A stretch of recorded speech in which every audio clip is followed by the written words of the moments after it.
Hi, I'm Professor Seth Chandler at the University of Houston Law Center, and this is a video in a series for the course Analytic Methods for Lawyers, but it's really suitable for anyone using Wolfram Language. Today's video is on basically how to get data from the outside world into a Wolfram Language notebook, and then once you've produced data, how to get it out. I'm going to basically focus on a few file formats. As of version 13.1, there are 236 file formats that Wolfram Language knows how to capture. I obviously can't cover all of them. I'm going to cover the ones that I think data scientists using Wolfram Language will encounter most. Those are WXF, which is a proprietary format for Wolfram Language, but it's very useful. Text. Well, lawyers deal with text all the time. CSV, probably the most common data, tabular data container. Excel, lots of people use Excel. JSON, which you'll sometimes see on the web, and then how to deal with zip files. I'm also going to look at how to get data out of a Google Sheet, because I think a lot of people use that in the alternative or in supplementation to Excel. Let's just get going. Data lives on files in various formats, and each of the formats have their own purpose, but if you're going to be importing stuff, you kind of need to know what format it's in and what format you want it to appear in Wolfram Language. So let's start with a very simple expression. It's just a matrix. 1, 2, 3, 4, 5, 6. Let's also exercise good hygiene and start with a fresh kernel. All right, let's bring that in. And now what I want to do is I want to export it to some file. However, you won't be able to see the results of that, at least not immediately, if that's all I do. And so instead of writing export, which would be the usual command I would use to get it out to a file, I'm going to write export string. The main purpose of export string is to see what what an expression would look like were it written to a file. It's sort of a test bed kind of function, and it takes two arguments. The first is what are you writing, and the second is this issue of format. Okay, in what way is the file going to store the material? So I have this postfix resource function show quotes. Let me just show you why I'm using it. So if I just copy this little thing here and I write it, it does produce basically the same concept as a CSV file, but it's a little hard to see what's going on internally. Whereas if I use show quotes, it's going to sort of show more literally what's being written out. So let's do that. And what you can see is it's got CSV stands for comma separated values. And so after each value, there's a comma. And where it hits a new row, it's going to insert a new line character. \n is how computers, generally speaking, represent a new line. We then have a 4, 5, 6, and it's going to end with a new line as well.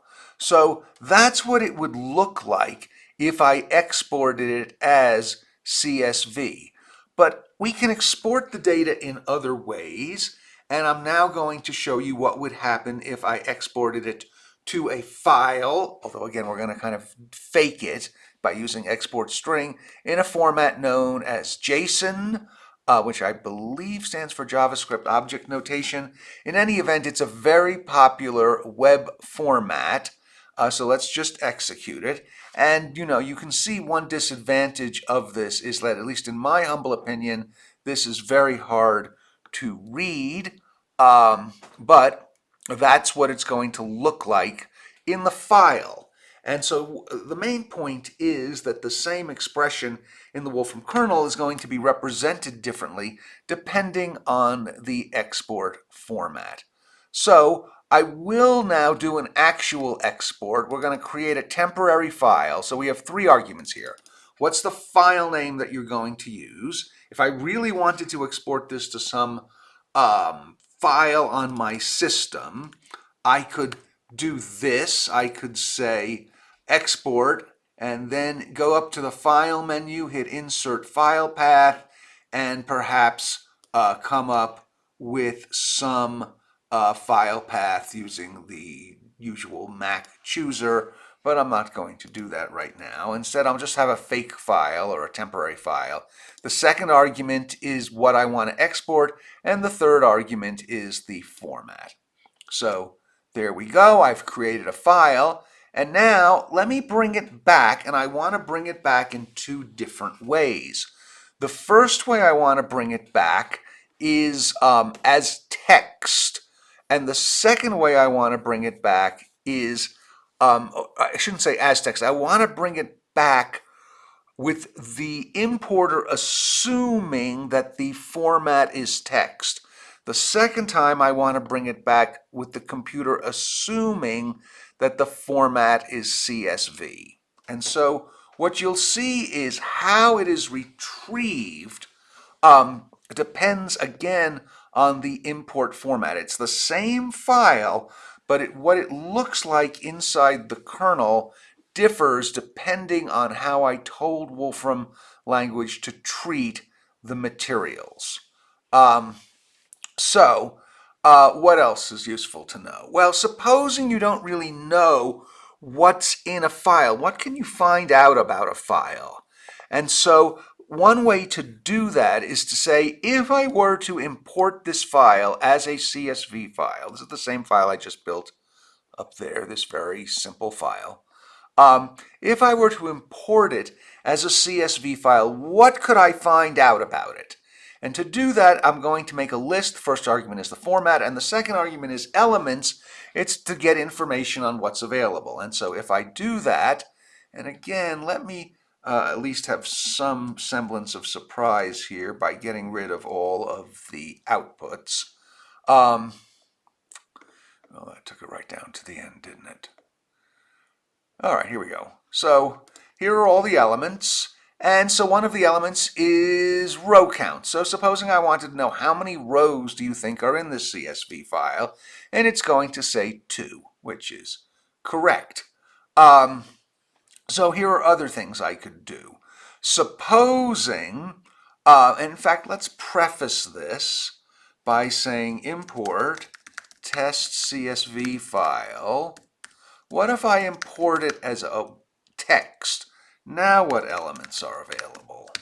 And so it's always tell me I can get it as data, as lines, as plain text, as string, and as words. So let's see what happens if I import this as with text and words. And what it's going to tell me is that it thinks the first word is 1, 2, 3, and the second word is 4, 5, 6. Obviously, this is probably not the way I would want to import this particular file, but there might be text files where that sort of import as words would be useful. So let's talk a little bit about what file format you might want to use.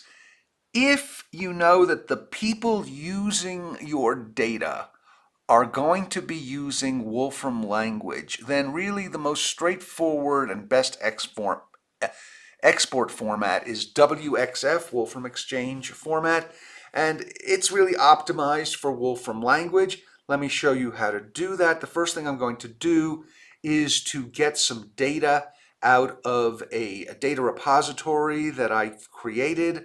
To do that, because I cleaned up my kernel, it's no longer there. So give me a second to go back, run the requisite code. Here's what we need to run.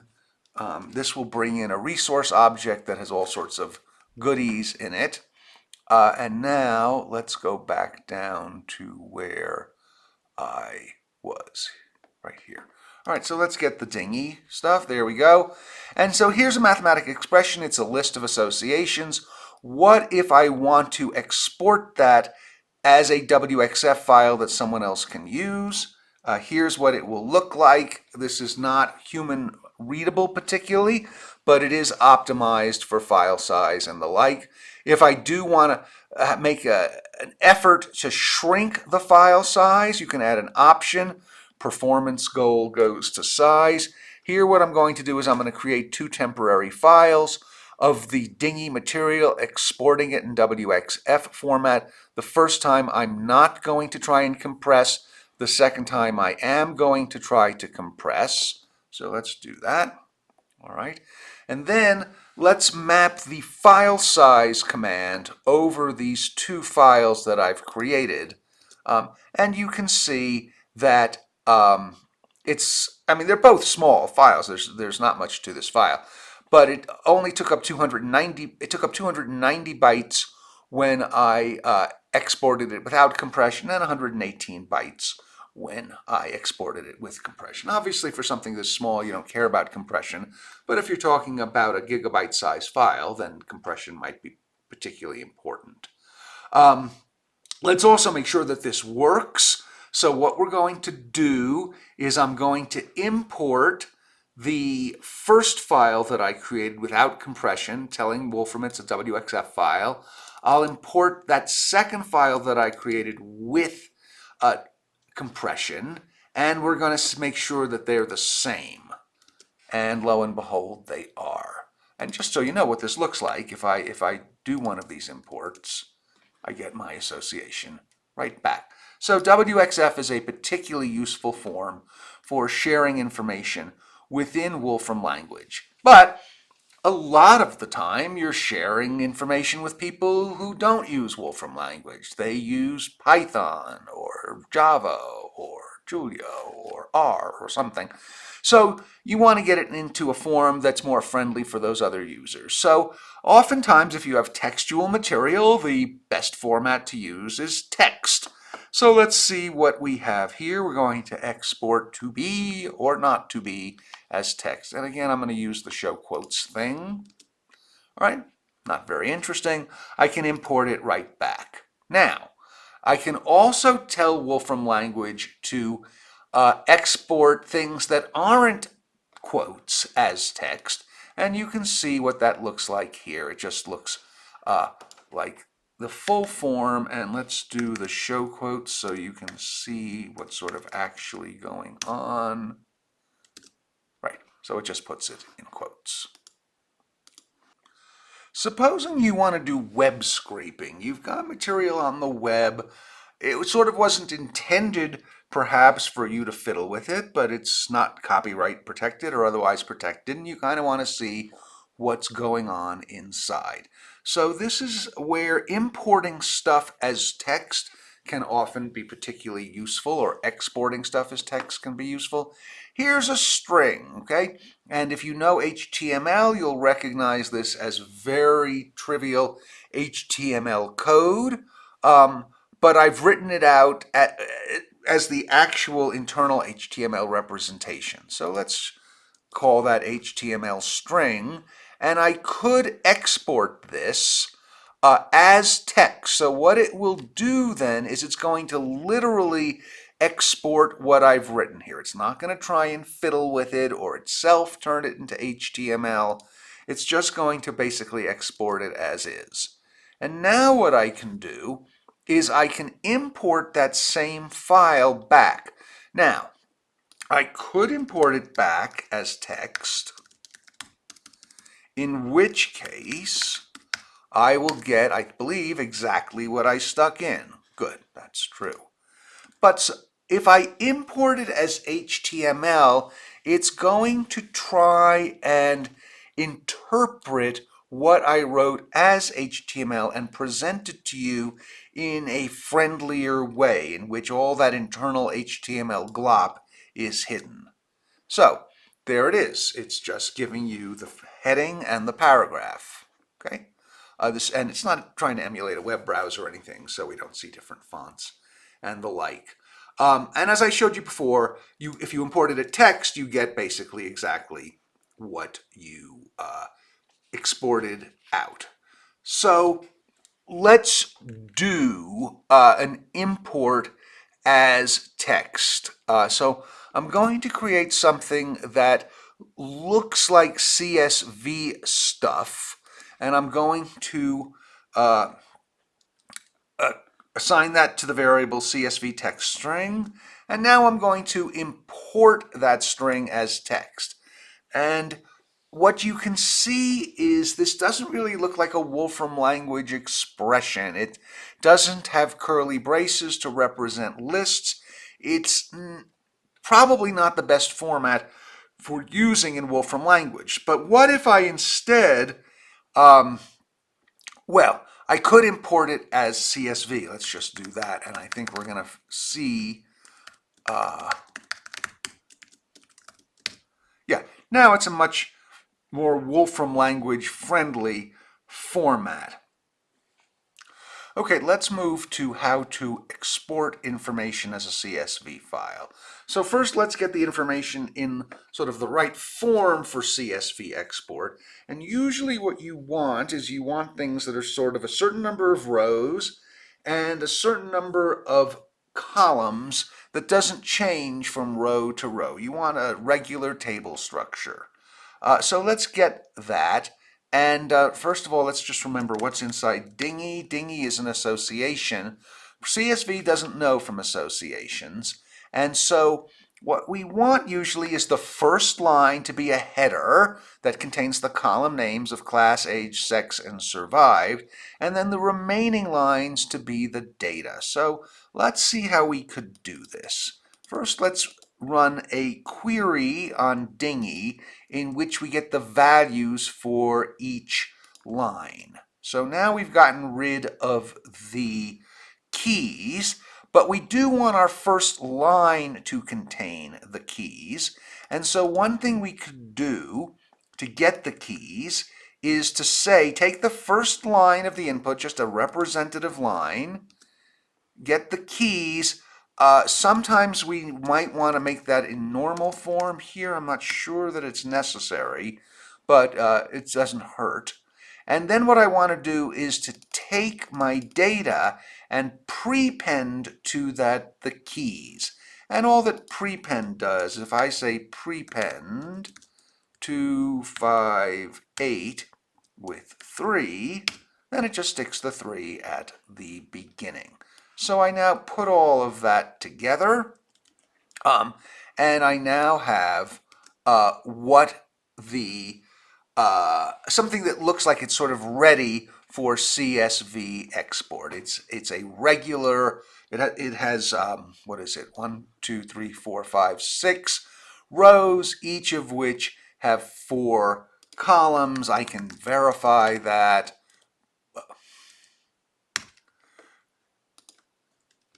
Good. Okay. So here's what's going to happen if I were to export this material as a CSV file. And again, I'll show quotes just so you can really see what's going on. And you can see that the header is there in the first 4 items. Then there's a new line. Then there's the first person, a new line. Then there's the second person, a new line, etc. Next, you'll notice that there's this sort of weird thing in where we have these backslash quotes. What that means is tell the CSV file that this really is a string. It wants to treat it as a string. And so it has these internal quotation marks built inside it. Let's see. What else can we do? I think that's fairly obvious. We can import what we just made here. I'm just going to actually do an export to a temporary file. And we can see what's in it, and I can show you that I can round trip it. And if you want to see what's really going on, I can do the show quotes, and you can see what's really going on. You can then, once we've got it this way, we can use it just like any other mathematical expression. So if I want the 4th row and the second part, I can get that. And I only did the 1 plus 3 here to show you that you can do any Wolfram language operation that you want. All right, so the 4th row, 1, 2, 3, 4. The second column, so we apparently have a 2-year-old female in 3rd class who very sadly didn't make it. Okay, So let's talk about real-world issues like giant files. Before you start sucking up a gigabyte size CSV file, you might want to know kind of what's in it. And so again, we have this opportunity to do elements to see what's inside it. So it's going to tell you that here's what you can learn about the CSV file. So one thing we might then do is to say, look, I want everything here, but I don't want the actual data, and I don't want it imported as a grid. Don't worry about that. So if I run that, what I learn is that I actually did bring in the data. Let's actually amend this code. All right. So I learned that it's a 6x4 matrix. The most columns you ever see is 4. There are 6 rows. And here's some additional information on as a summary. And in fact, I didn't know this before. You could just probably ask for the summary and get mostly what you wanted. Okay. So oftentimes what you want is, let's say you have a CSV file, and it basically looks like this, okay? What you want is a data set in which Wolfram understands that third relates to class, and 16 relates to age, and female relates to sex, and true relates to survived. So how are we going to do that? So the way we're going to do that is we are first of all going to figure out what the keys of the what are the keys for each of our rows. And the way we're going to do that is, you'll notice the first row are the keys. So there they are. And then what I want to do is to take those keys, take the rest of the data. Remember what rest does? Rest of 2681 is going to give me 681. It's going to drop the first element. And what I want to do is association thread those keys with respect to the rest of the data. Remember, association thread, first you have the keys, then you have the values, and it just creates an association out of that. So this is one way we could do it, and now we're beginning to have something that looks like well, it is a list of associations. If we wanted to turn it into a data set, we could certainly do that. Now that you've learned how to do that, I'm going to show you how to do it so you don't have to ever do it again. There's a resource function called dataset with headers, and you just give it what is CSV import. CSV import is the imported file, but if you just say dataset with headers, then what it's going to do is it's going to be smart enough to basically do the right thing. Here's another option. Supposing I just have the CSV file. I haven't imported anything yet. It's just a file name. What I can say is import that file name in a CSV format, but importing it as a data set, and I know that the first line are headers. Okay? And so I can do this, and in just one step, I get the data in a data set, which I can then do, query on that I showed you in a prior video. Or we can do something even faster, which is to use this resource function, import CSV to dataset, give it the name of the file, and there it is. It's probably the simplest way of doing it, and you can look at the documentation for import CSV to dataset to see what options are available. So I've shown you how to import a healthy CSV file. Unfortunately, a lot of the data in the world is in unhealthy CSV files where some of the rows have more entries than others. I do have a section here on how to address that, but I think in the interest of brevity, I'm going to skip over that in this video and move down to a major topic, which is importing from Microsoft Excel. Certainly a lot of the world's data is contained, for better or worse, in Excel spreadsheets. There are two formats. XLS, that's a pretty old format. You may see some stuff in that. But I'm going to focus here on XLSX, which is a more modern Microsoft Excel format.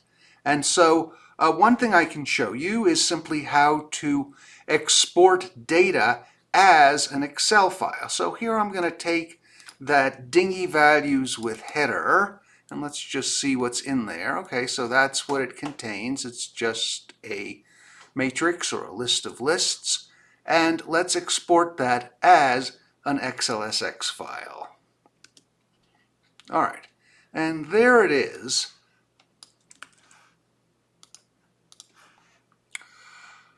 I can just import it back. Here I'm going to take that file that I created and try to retrieve it as an XLSX file, and you'll notice something a little funny has happened, which is when I exported it, if we were to look at the dimensions of this data, you would see it's 6 by 4. But if we were to look at the dimensions of what happens when it's imported back, it's 1 by 6 by 4. So what's happened? And what's happened is, you know, in Excel you can have multiple sheets, and so it thinks I could have multiple sheets, so I'll import a list of lists in which the first list is the first sheet and the second list is the second sheet, etc.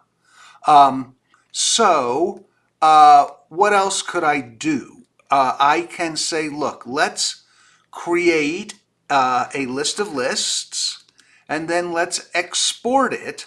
But I'm going to have two sheets now. The first sheet named Dingy, and the second sheet named Cabin Values. And I think rather than create a temporary file here, I'm going to create a real file in my Downloads directory. I'm going to pause here and insert that in. All right, I've put a file in there. Let's export it as XLSX. It tells me that seems to have worked fine. It would have been better if I'd spelled sample correctly. Let me open up Excel and I'll show you what it looks like. Okay, and you can see we have two sheets. We have the dingy sheet. The headers are in the top row. And we've got the cabin sheet. And you can see how it dealt with internal lists, maybe not in the most elegant way, but that's what it did. So you can see that you can successfully export to Excel. Let's move that off camera. And now let's re-import what we have. And you'll see, right, this should work fine, that we get it back. Now, what if I only want, for example, the first sheet or the second sheet? So again, just as I did before, I can use elements to find out what Wolfram knows about this XLSX file. And here are the things it knows about. One of the most interesting things is it knows about the formulas that are contained in it, if there were any. And I might want to know, hey, what are the names of the sheets? And the sheets are named Dingy and Cabin, and I could then say, let me just import the Dingy sheet. And so now we don't have a list of lists, we just have a list of lists, which is great. And what if I wanted it to understand that the first line of this file is a header? I could add the option header lines go to 1.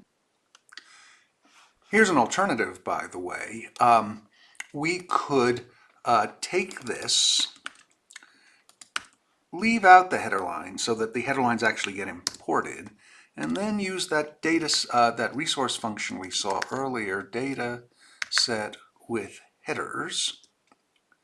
And now it produces it as a nice data set. So here's a way to import one sheet of a multi-sheet Excel spreadsheet and turn it into a data set.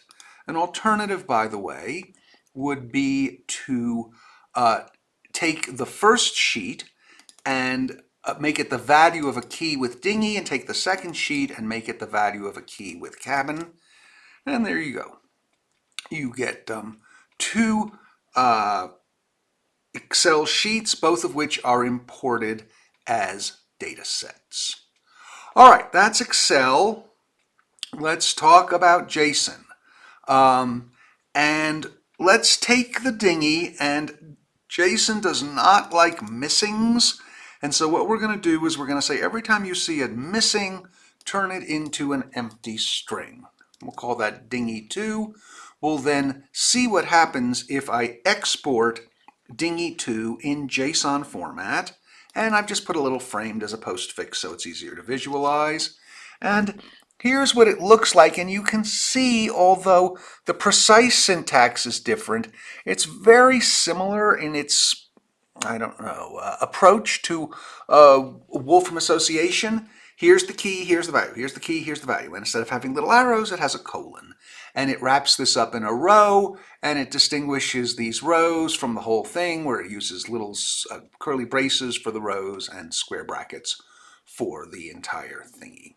So we could also export material to a file as JSON. So we'll do that here. We get a little temporary file. We'll bring it back, and there we go. We've got a nicely imported data file. You'll notice that the ages are actually numbers rather than things in quotes. You will see, though, that the missing data has now been re-imported as a quotation mark. If you wanted to fix that and you wanted it to be a missing, what you could do is you could say anytime you see an empty string, turn that into a missing. Okay. You might be curious about what's inside a JSON file, and actually the only element is the data. So what could we also do? If we look at this JSON import, you can see that these inner things aren't associations, but we can certainly turn them into associations by running query on it and mapping association over the import. And now we've got a list of associations, which might be very useful for subsequent data analysis. I think I'm going to skip this point, and I'm just going to tell you that if you have an association of associations, which you might also often have in Wolfram language, there are ways to export it in a sensible JSON kind of way. Here you can see the code for it. I'm not sure I need to burden you with the details of it. Okay, let's skip down and talk about zip files. Many of you, I'm sure, have encountered zip files. The idea is to compress data, which certainly in the era of slow internet was really important, and it's still important today. Why should we waste disk space? So what I'm going to do is to show you how to work with them. First, I'm going to export a zip file, and the idea is, look, here's the name of the little file within the zip archive. It's a CSV file, and I want dinghy2 to go with that. And here's the second internal file, cabins.json, which I want you to treat as JSON, and here's what the data should be. And then I want you to export this as a zip file. So a zip file, again, it generally contains multiple files, and that's what I'm creating here. All right, so it did it. And now, if I import this back, what you're going to see is I'm not going to get the actual data. Instead, I'm going to get a list of the internal files that are contained within the zip archive. So now, if I want a particular file back, I'm going to tell it what the name of that internal file is, and also now I'm going to be able to tell it, okay, and it's a CSV file. So if I do that, I'm going to get this, and I've deliberately showed you the warts. It's kind of ugly. One thing we can do to fix this is to map to expression over the data, and so I think this is going to help, and now it's looking a lot happier. By the way, what would have happened if I didn't tell it that this was a CSV file, and you would get a very difficult to interpret thing. And we have some of the same issues if we import as JSON. So that's a quick look at how to deal with zip files. Let's get down to Google Sheets, okay?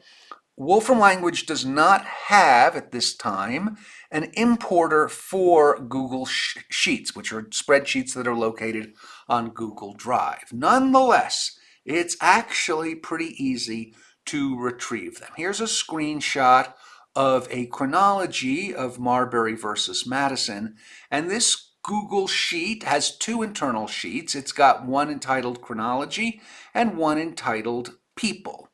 And so the trick is to tell Google to export itself as an Excel file. And we've seen already that Wolfram Language knows really well how to deal with Excel files. So let's do the following. We're going to go look at this Google Sheet. We're going to get the URL for it. So let me pause here just for a moment. Okay, and I've magically opened up the Google spreadsheet, and now what I want to do is I need to get its URL. I'm going to click on the little share button, and it's going to tell me that if I press this button, I can get the link. So I do that. We'll move this off screen. We're basically done with it. And now I can do this. I'll just put it in quotes and do a Control V or Apple V to paste it in. And there it is. That's the name of the file. And you can see I did this here earlier, but now you see how I actually got that URL. Maybe there's some way to automate this process. If so, I don't know what it is. Okay, we need a little trick. You see how this file name ends with edit question mark, USB equals sharing? What we want to replace that with is edit question mark, USB equals sharing goes to export question mark, format equals XLSX. So let's turn this into, let's do that. And it's unhappy. And let's see why. Oh, because I never actually executed this piece of code. And now it works splendidly. And now all I have to do is to say import this URL as XLSX, just like I would have done if it were a real Excel file. And what you'll see is we get these two, if I look at, for example, the length of Google, it should be 2 because there are 2 sheets. And if I look at, for example, the first sheet, you can see what it looks like. Okay, so we've got success. Now what I want to do is I want to turn it into something a little more Wolfram-y. So here's what we can do. This is basically the same code we saw before. Let's get the headers, and then let's take those headers and use association thread to map them onto the remaining data. So we can do it this way. This is an alternative piece of code that you can think about. What I want to show you, though, is actually how one could get the just the first sheet and get it as a data set. So let's look at this. Let's take a look at, we'll start with our sharing URL. And this is going to tell it to just export its first sheet as a CSV. Now we can take this URL, say import it as a data set, treat the first header lines, the first line as a header, and then this is just some style stuff. But if we do that, we get kind of a nice looking data set. And then we can do whatever we need to do. And in fact, one of the things we might want to do, this was sort of the initial point of my building this data set, was to turn this into a timeline. And so you can see we've moved from material in a Google Sheet to, in just a moment, interpreting dates still takes a while. And there we go. There's our chronology, and you can see all the problems with James Madison not delivering the commissions to Mr. Marbury and others in time. All right, so that's how you can get Marbury versus Madison out of a Google Sheet. Here's a review of the material that we covered. And so I hope that you realize that although you can do tons of stuff within the Wolfram language, it's often useful to communicate with people who've got data outside it, and that you have a lot of flexibility in importing data, or if you want to share with others who want to use Python or R or whatever, lots of opportunities to export data. Thanks so much.